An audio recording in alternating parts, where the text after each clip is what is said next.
Hello, everyone, and welcome back. We are still busy with our relationship series from the book of Ruth. Look, listen. Relationships are tough and they are awkward, and specifically dating, like your early relationships. Dating is a weird thing. It's an awkward thing. I don't know if you're anything like me, but I'm not necessarily an awkward person. I'm not. Well, when it comes to dating. And I haven't dated for very long, so I don't really know. I just remember the way that I was back when I was in school, back when I was very young. Now back in those times, talking about primary school now, dating wouldn't be a word that we would use. We wouldn't say, "Hi, I'm dating a girl." We would sometimes use language like "that girl over there, we like one another," or "we are together," or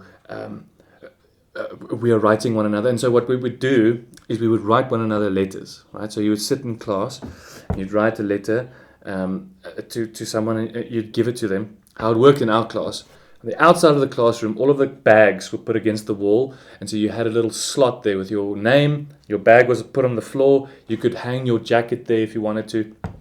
And so you'd go into the class with only the books that you need.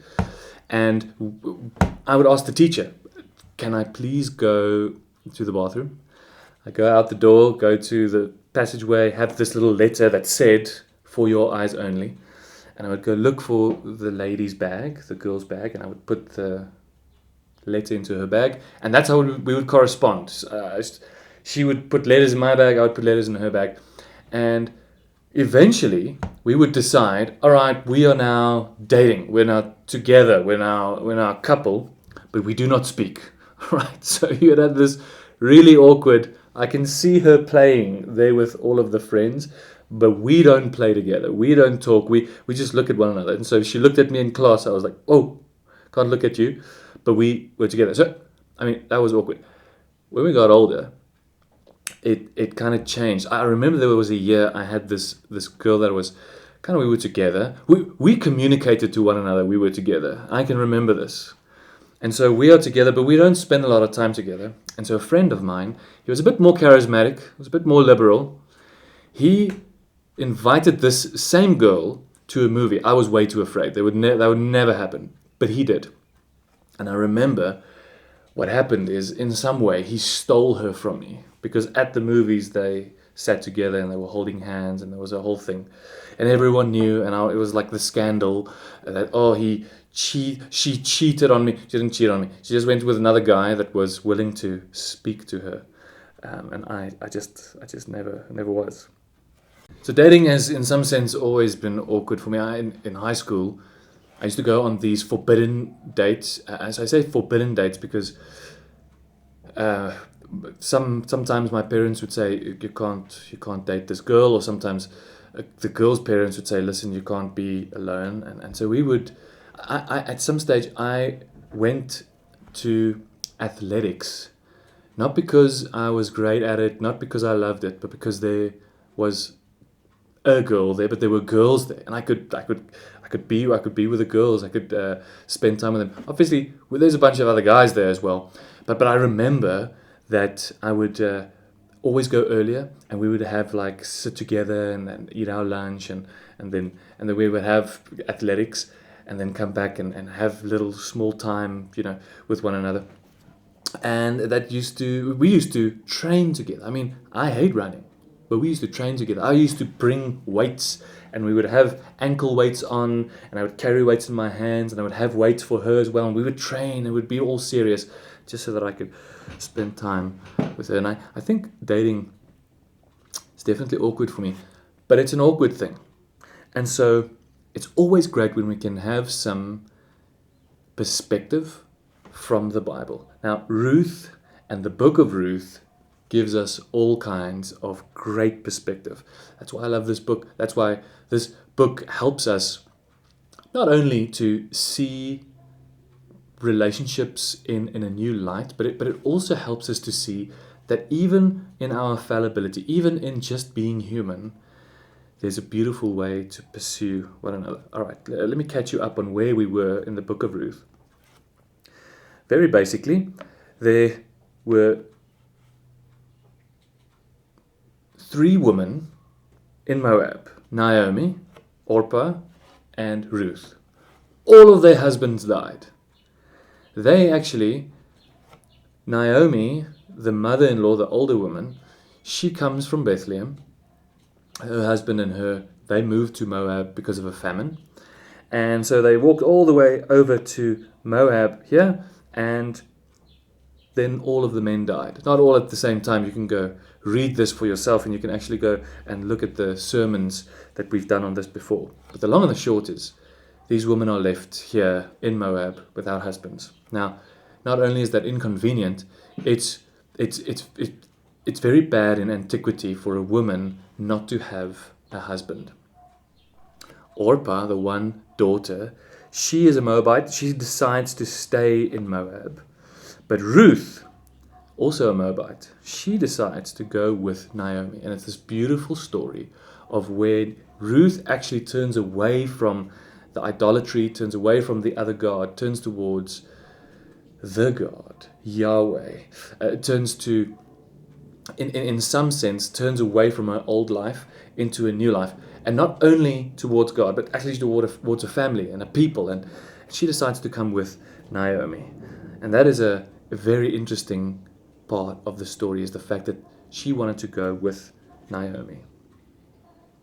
Then what happened is she's in the new country with Naomi, and she starts gleaning behind all of the workers, which is a term referring to, she's picking up the grain that is left over after they've harvested. Now, this is an ancient practice. We actually find this in the Mosaic law, where what they would do is to make sure that all of the widows and all of the poor and the down and out, they actually have food to eat. So they don't have their own land, they don't have their own grain, they have none of that. But they can go and pick up that which is left. And so Ruth does this as well. She's got many other options, right? Other women that had the same happen to them, they would actually often go into prostitution, go into making money by being a woman of the night. But this is not Ruth. She decides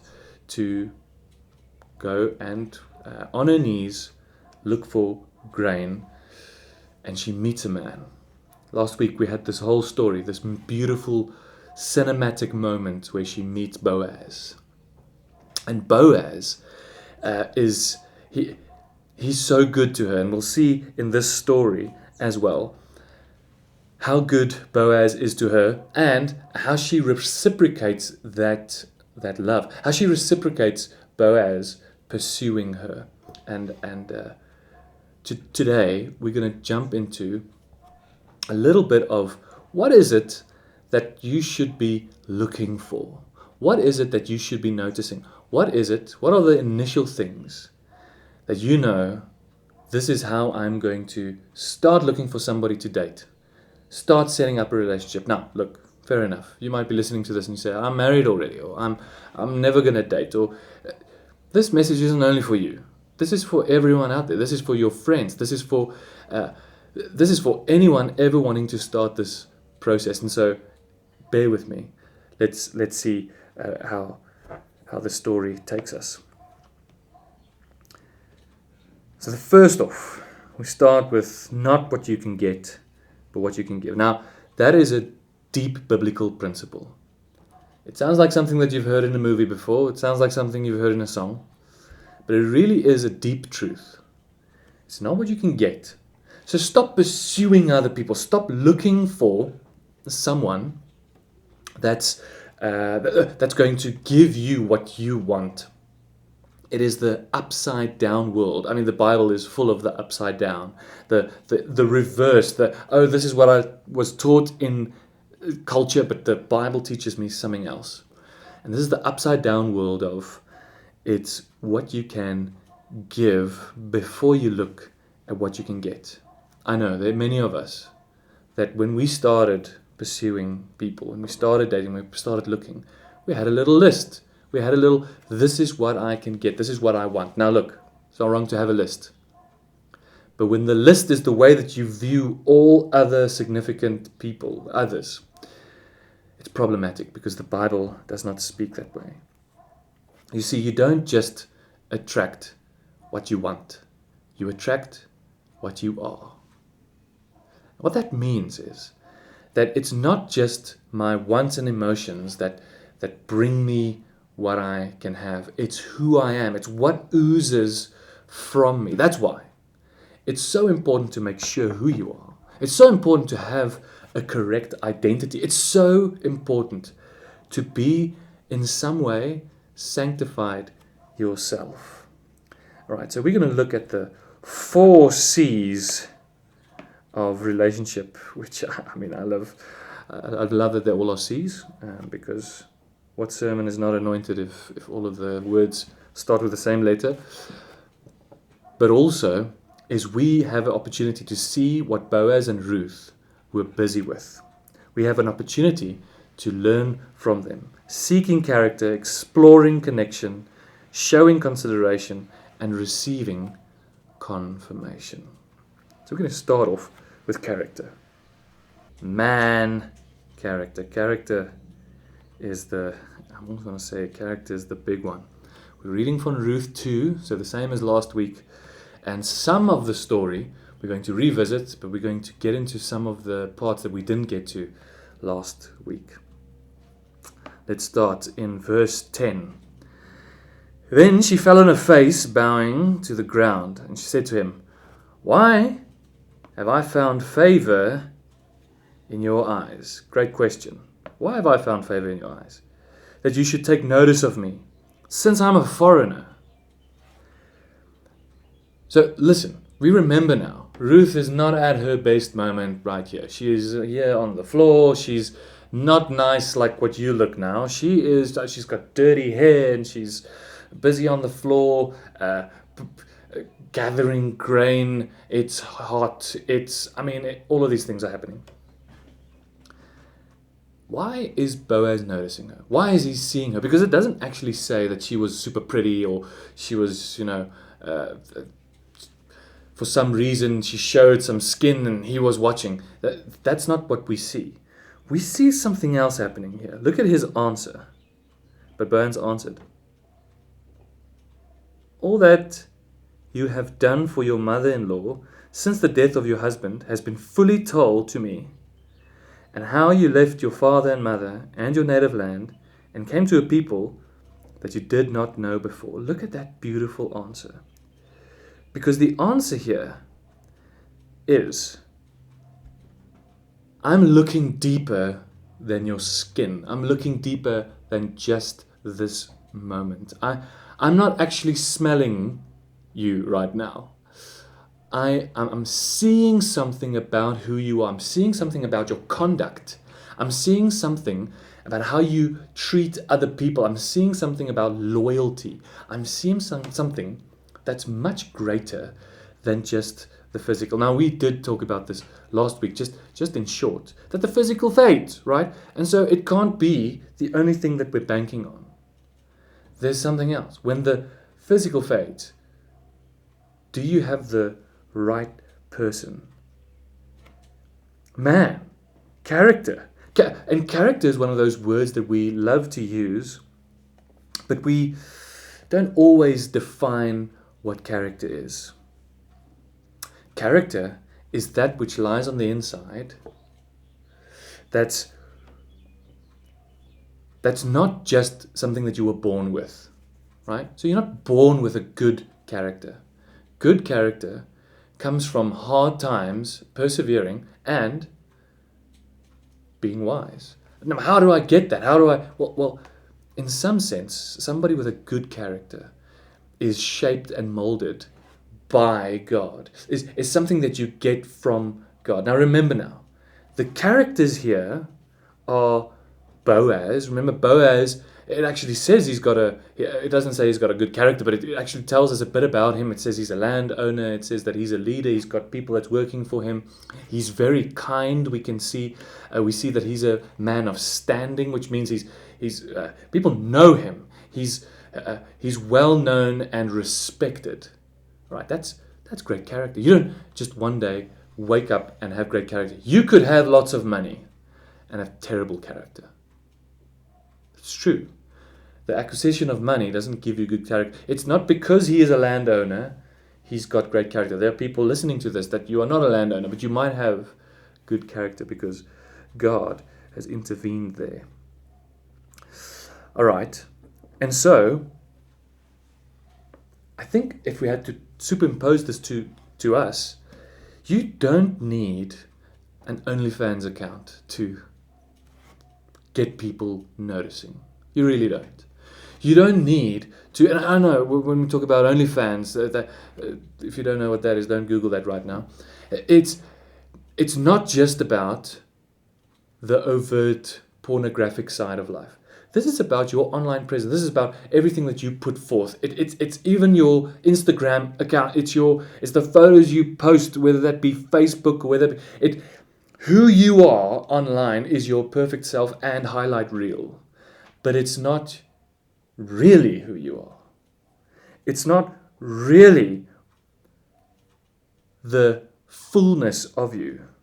That's what's so dangerous. I listened to a talk on Russell Brand. He's came to Christ recently, and he was talking about how awkward it is.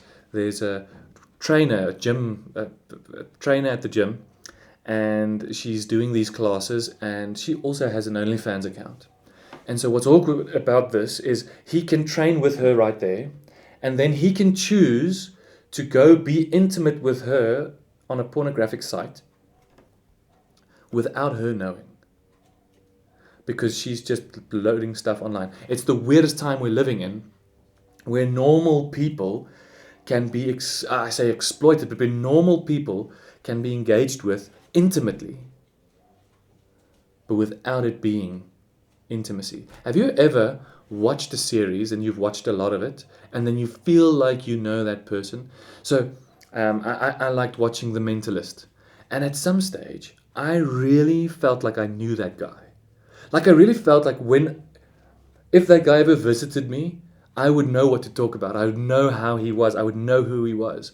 But it was just because that was what I was fed, what I saw. But it's not necessarily the real guy. It's not the real actor. That's the fallacy of just online relationships. That's why discipleship, I guess, is so important for building character, is because it digs deeper, it digs down deep. It's not just Christians that go to church, but they sleep around, right? So what happens there is, just because you're a Christian, it doesn't mean you've got good character. It takes away a little bit of that fakeness, I guess, truly being discipled. And look, what are we supposed to be looking for? Look, at character, I get you. Character is big. There's this saying, it actually applies a lot to people that are that have a talent or are famous. And the saying says, can your character sustain your fame?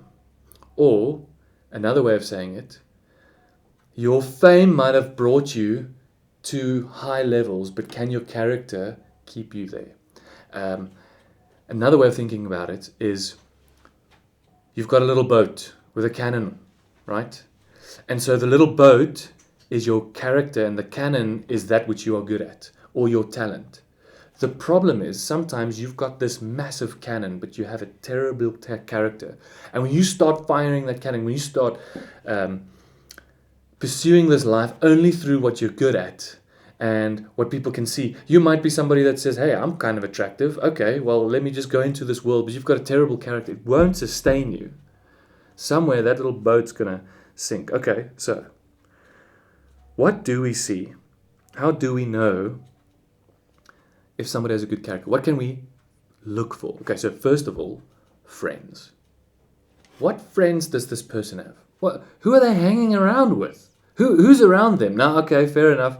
I sometimes hang out at the bar with a bunch of hedonistic, God-hating people. But that's because I want to reach out to them. That's because I want to love them. That's because I want to make sure that the kingdom grows. So fair enough. But if you truly know who I am, you know who the people are that I surround myself with, who my friends are, what they look like, because you tend to be like those around you.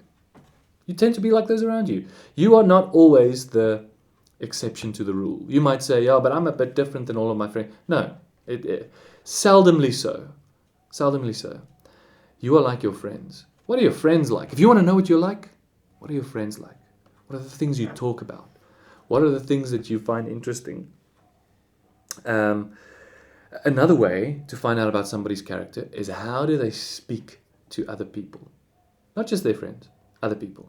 You know what is a great test for me? Waiters. How people speak to waiters.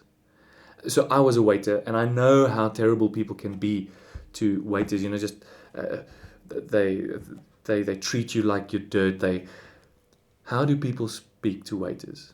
Sit with them. Sit in a restaurant. How do they treat that person that's waiting on you? How do they react when something doesn't go their way? Massive. How do they react when something isn't the way that they like it? How do they act when somebody else makes a mistake around them?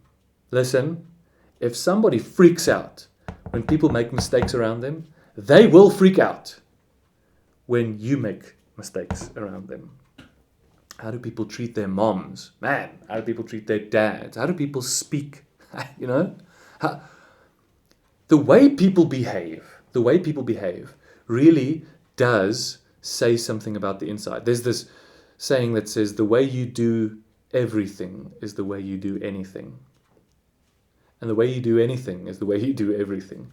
Because it exposes, it tells you what's on the inside. If you are always the victim, if you have somebody that you're pursuing and they are always the victim, everybody is against them, the whole world is turning against them, they are always being attacked, they're never wrong. They're never vulnerable, they're just always the victim. It says something about the inside. Which kind of comes to this idea of worldview, right? Now, we've spoken on worldview in the past, but I want to touch on a couple of things. Worldview might be this fancy way of talking about on the deepest inside of yourself, your biggest lens has an impact on everything you do. So if you, let's say, for example, you have a certain behavior. Let's say that you're nasty to your mom, right? You're not nice to your mom. Or you hear somebody that's not nice to their mom. That's the behavior. All right, but what's deeper than behavior? All right, but I believe, because my mom is nasty to me, I believe that people that are nasty to me don't deserve my respect. That I get from a value that tells me that people only get my respect if they deserve my respect, because respect is good and I will only be good to those that are good to me. All right, what's deeper than that? Somewhere you decided, or this person decided, that respect is reserved and not given. Respect is earned.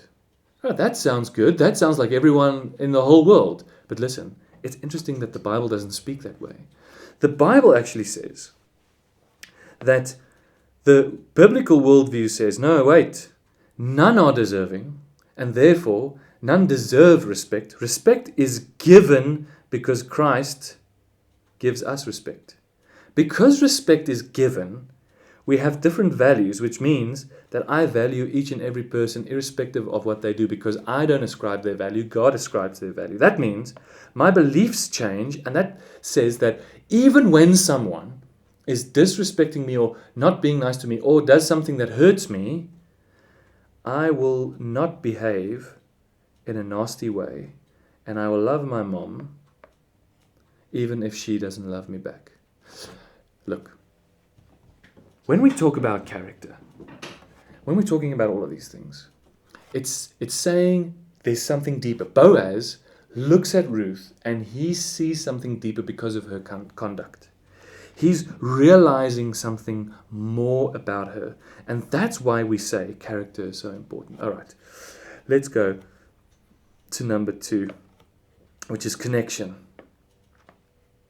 Can you find a connection with one another? Are you actually exploring connection? Let's read. And at mealtime, Boaz said to her, "Come here and eat some bread and dip your morsel in wine." So she sat beside the reapers, and he passed to her roasted grain, and she ate until she was satisfied. And she said, and she had some left over. Okay, so essentially, what's happening here is he took her on a date, right? They in some sense, well, they ate together, they ate bread together. Yes, there's other people there. That's okay. That's okay. Especially in ancient times, it would be inappropriate to really pursue alone. And so having other people there is fine. Listen, this could be good advice to all of us. Initially, spend time with one another in groups, right? Before you want to pursue somebody alone, somewhere in a room, groups of friends. See how they interact, see how they are. Look at what's happening around. The second thing that we can clearly see is that they're not going too fast. So from both sides. So one, the woman didn't now, Ruth didn't say, "Hey, listen, so my wedding is going to be wine red and olive green," and she's not going there, "I'm going to have 10 babies," and she's not talking that way. And Boaz isn't forcing her to play naked twister, right? Nothing else overt is happening. There's no kissing. Right? There's no making out. That's not what dignifies a date, by the way. That's not how it works. Oh, it was only a date because we could kiss. No, not at all. Not at all. Courtship is a beautiful word that actually means that I court someone before I even think of going there. When Chanel and I were dating, it's interesting that we were in a performing arts ministry, and you weren't actually allowed to date. And so the only way for you to date is to go through this process that they called permission. And it's a long, big process of your leaders actually giving you advice and helping you. And so there are these stages. One stage, you can only be with one another in groups. And at some stage, you are allowed to be with one another, but only for short periods of time. And sometimes when you were alone, you have to debrief with a leader. And it was this whole thing. And we hated it. But it did slow us down. It slowed us down. It gave us the option to have perspective. It gave me the option to not just pursue Chanel for everything I could see, but I could explore if there was actually a connection. You really can know looking from a safe distance. You really can. You don't have to be all up in someone's business to really know. The third one is consideration, showing the person consideration. Boaz did that. When she rose to glean, Boaz instructed his young men, saying, "Let her glean even among the sheaves, and do not reproach her. And also pull out some from the bundles for her and leave it for her to glean, and do not rebuke her." And so what Boaz is essentially doing is he's setting her up for success. He's wanting her to do better. He's telling all of the men, "Listen, okay, well, while you guys are busy, drop some of the stuff just so that she can have more." Because he's making sure that she considers him, that she notices him, that she knows he is looking after her. So she gleaned in the field until the evening. Then she bent out what she had gleaned, and it was about an ephah or ephah. But an ephah of barley is about 2 weeks worth of grain. Listen, of wages. 2 weeks worth of wages in a day. That's amazing. That's beautiful. Obviously, she sees this. Obviously, she's like, okay, listen, this guy is doing a lot for me. And obviously, Boaz wants to help her to consider him, consider her. Remember, you don't just attract what you want. You attract who you are. Are you generous? And not generous when people are watching. Are you generous in general? Are you a person that's kind even when people don't expect you to be kind? These are things that really help with that process of consideration. Lastly, confirmation. How do you receive confirmation that this person is the right person? How do I know that this person is the person I'm supposed to pursue? And she took it up. Took what up? Okay, well, all of this barley that she's gathered. She took it up and went into the city. Her mother-in-law, this is Naomi.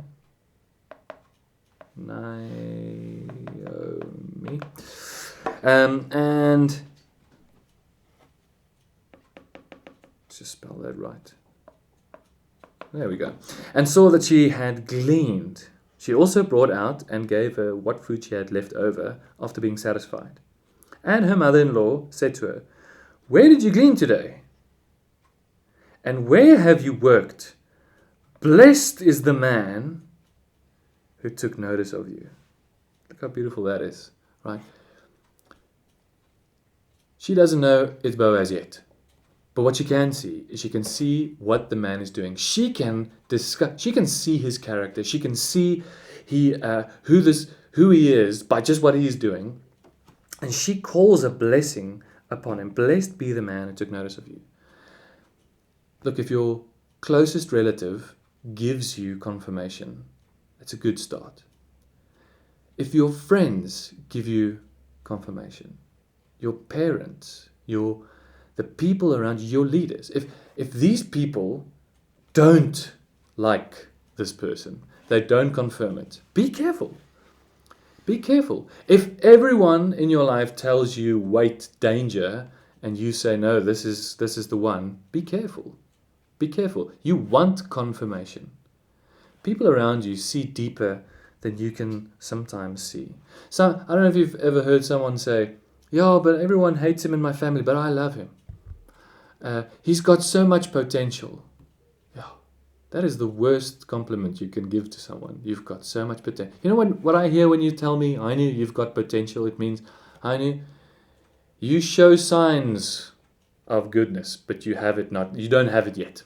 You show signs of promise, but you don't have it yet. This guy has so much potential," which means that he's not there yet. He shows signs, but he's not there yet. And there's another, let's call it a curveball, or something that might surprise you, is if you engage in premarital sex with someone, you're going to struggle to see who they really are. Why? Because you get drunk. You get love drunk. Anybody ever drink before, or you've heard the saying, "Listen, you've got beer goggles"? What does it do when you get beer goggles? It means that other people look better than they are. They look better than they are because you are drunk. When you are love drunk because of sex that wasn't meant for that moment, you can't see what the others see. You can't see people for who they really are because you are intoxicated. Listen to what Proverbs says. "Let your fountain be blessed and rejoice in the wife of your youth, a lovely deer, a graceful doe. Let her breasts fill you at all times with delight. Be intoxicated always in her love." Be intoxicated always in her love. Why should you be intoxicated, my son, with a forbidden woman, and embrace the bosom of an adulteress? Some translations here say, "a woman that was not yours," or "a foreign woman." So what's the difference here? Both say the intoxicated, but one says, "do not get intoxicated with a woman that's forbidden." Oh, but when am I allowed to get intoxicated? With a wife. All right. So sex, and we know this, but sex is meant for matrimony. It's meant for the marriage. It's meant for the forever. Leave that intoxication for then. But when you have that before, and this is not a whole sermon on premarital sex. We're going to have a sermon on sex. Don't worry, it's coming. It's going to be fantastic. This is saying that if you are engaging in that, it's very hard to see these 4 things. Because you are blinded by their character, you're always going to struggle to really find connection, because this connection you have is sex. And listen, sex is powerful, man. Consideration, I don't know if I can consider this person truly, because they're only giving me their highlights. And I'll never have confirmation. Because everyone around me says, wait and hold up and be careful. That's why when we look at, this is actually so beautiful. When we look at Boaz and Ruth, they show us a safe way to make sure before you're not sure. Okay, now, once again, you say, listen, I'm married. I'm already in a relationship. I know, listen, I'm divorced. I'm never going to date again. Hey, listen, I decided I'm going to be celibate. Listen, it's not only a dating sermon. It's actually talking about who really helps you with relationships, who really intervenes, who really, and the word is, redeems. Look at what Naomi says. Look at further into Scripture. The man, and this is Boaz, is a close relative of ours, one of our guardian redeemers. Not our guardian and not redeemer, a guardian redeemer. This phrase or this word we find in the Bible all over. The word is goel. But to explain what that is so tough, and we're going to get to some of it in the sermons to come. But it's something that we don't currently have.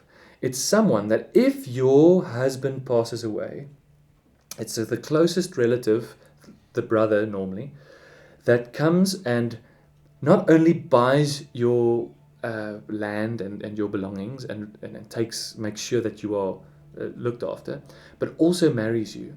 And also has children with you, and so that your bloodline does not die out. And so in some sense redeems you and guards you, is a guardian redeemer. This word is so beautiful because it's used in the Bible to describe Jesus. Jesus is our Redeemer. Remember that song, My Redeemer Lives? It's not just that Jesus redeems us. He's our guardian Redeemer, meaning that even there where everything is wrong and desolate, even in your relationships that don't work and that they're just not, you can't figure it out, Jesus comes and He redeems it on your behalf. You might say, I've messed up. Jesus has covered up. You might say, listen, I've had a death in the family. Jesus dies on your behalf. You might say, I don't really know how to do this, and I've just been messing it up. It's just not the romantic story that everyone thought. It's just not the rom-com we've all been watching. It's just not all Valentine's Day all the time. How am I supposed to live? How am I supposed to go forward? Well, Jesus redeems and brings out. Jesus blows life into that which has died. Jesus is the ultimate guardian redeemer. No sin is too great for God's grace. No marriage is too bad that God cannot save it.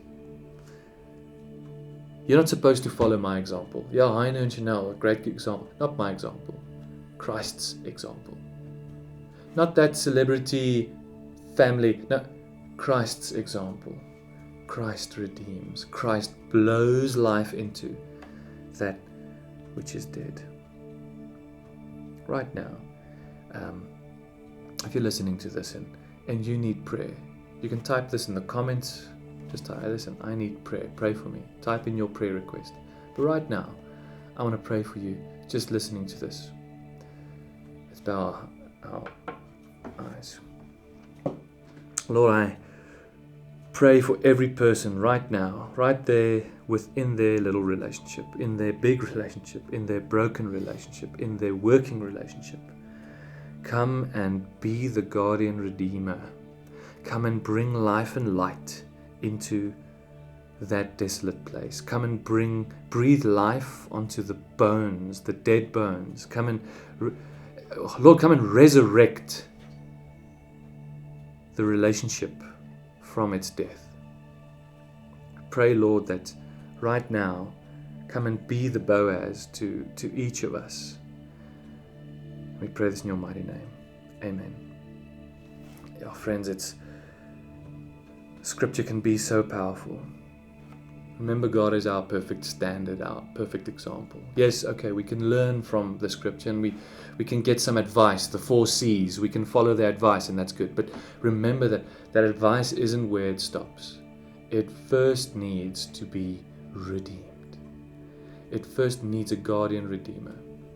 And so, even if you were blessed by this content, remember that the greatest blessing and the greater blessing is Jesus. And without Jesus, all of this is just following good advice and might bring momentary revival, but it's not lasting. I pray that over you. Thank you.